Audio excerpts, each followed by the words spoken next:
আন্দোলন করেছে, ইলিয়াস আলী গুম হয়েছে, চৌধুরী আলম গুম হয়েছে, অনেক ছাত্র নেতা গুম হয়েছে, বিএনপি নেতা গুম হয়েছে। তারপরে ছাত্র জনতার হাজার হাজার ছাত্র জনতার রক্তের বিনিময়ে আমরা নতুন বাংলাদেশ পেলাম, ঠিক কিনা? রিয়াজ শহীদ হয়েছে, সাইদ শহীদ হয়েছে, আবু সাইদ, রাসেল শহীদ হয়েছে, ওয়াসিম শহীদ হয়েছে, ছাত্র নেতা। এরা রক্তের বিনিময়ে আমরা পেয়েছি নতুন বাংলাদেশ। সরকার হয়েছে, এই সরকারের সামনে নির্বাচন, সারা দেশে আওয়াজ উঠেছে। আল্লাহর রহমতে বিএনপি খালেদা জিয়া তারেক রহমান ক্ষমতা আসবে ইনশাআল্লাহ।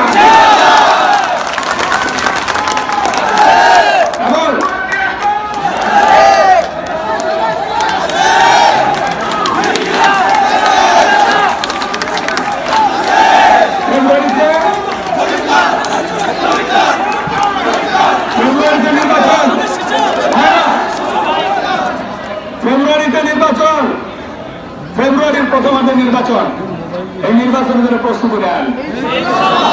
2018 সালে ব্যারিস্টার ইরফান ইব্রাহিম আমার নামে নির্বাচন করেছে, 18 সালে, তাই না? দিনের ভোট রাতে হয়ে গেছে, আগের দিন রাতে ভোট দিতে পারে নাই কেউ। এবারে কোনো ভোট দিবা ইনশাআল্লাহ, তাই না? সবাই ভোট দিবে, ইয়াংরা, নতুন প্রজন্ম। কি এবারে কি বলছে? তারেক রহমানের স্লোগান দিছে, হ্যাঁ, নতুন প্রজন্মের জন্য হোক, ধানের শীষের জন্য হোক, নতুন প্রজন্মের ধানের শীষের জন্য।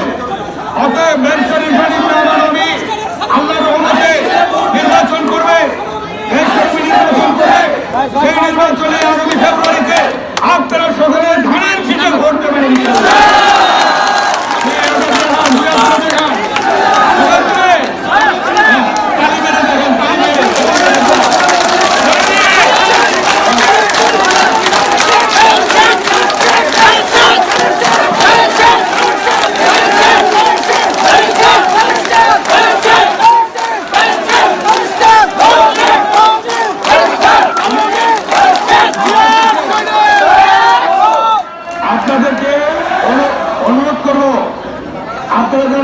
নতুন প্রজন্মের ছাত্রছাত্রী সহ বাড়ির দিকে তোমাদের মা বাবাদেরকে সালাম জানাবে নৈশরমীর, এবং আগামী ফেব্রুয়ারিতে ধানের শীষে ভোট দেওয়ার জন্য প্রস্তুত হতে বলবা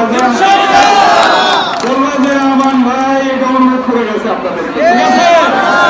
খালেদা জিয়ার জন্য, তারেক রহমানের জন্য, উন্নয়নের জন্য, কলেজের জন্য, এবং এই কলেজকে তারেক রহমানের সাথে আমি গত মাসে কথা বলেছি, বিএনপির ভারপ্রাপ্ত চেয়ারম্যান বলেছি, এটা ডিগ্রি কলেজ হয়েছে, ভালো রেজাল্ট করেছে, এই কলেজকে বিশ্ববিদ্যালয় করতে হবে। বলছেন আল্লাহ ক্ষমতা আনলে আমি গিয়ে বিশ্ববিদ্যালয় শুরু করবো ইনশাআল্লাহ, ঠিক আছে? ইনশাআল্লাহ বিশ্ববিদ্যালয় হবে। তখন এই কলেজ থেকে, ডিগ্রি কলেজ থেকে ঢাকায় যেতে হবে না, এখানে বিশ্ববিদ্যালয় হবে, এই বিশ্ববিদ্যালয় পড়বে তোমরা, ঠিক আছে? আমি আর বক্তব্য দীর্ঘায়িত করবো না, অনেকে কষ্ট করে আছে সদর থেকে। এরপর আমরা আরো অনেকগুলি স্কুল শুরু করবো, কয়েকটা ইউনিয়নে পর্যায়ক্রমে। আপনারা দোয়া করবেন আমরা কাজ করতে পারি। এমন রাস্তার কাজ শুরু হয়েছে, বাউন্ডারি শুরু হয়েছে, গেট শুরু হয়েছে, রাস্তা শুরু হয়েছে, সব কাজ চলবে। আর কেরানীগঞ্জ হবে একটা মডার্ন সিটি ইনশাআল্লাহ, ঠিক আছে? জনগণের জন্য করবো।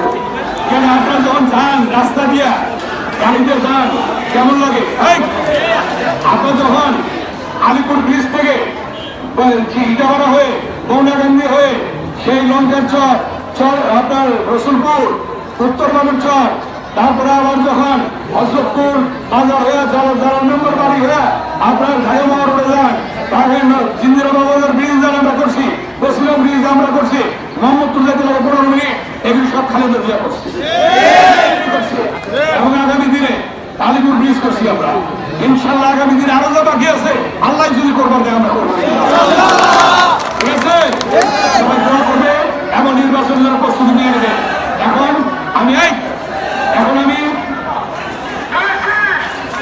এখন আমি কলেজের গভর্নিং বোর্ডের মিটিংয়ে বসবো। আপনারা কষ্ট করেছিলেন, সবাইকে ধন্যবাদ, সবাইকে ধন্যবাদ। এখন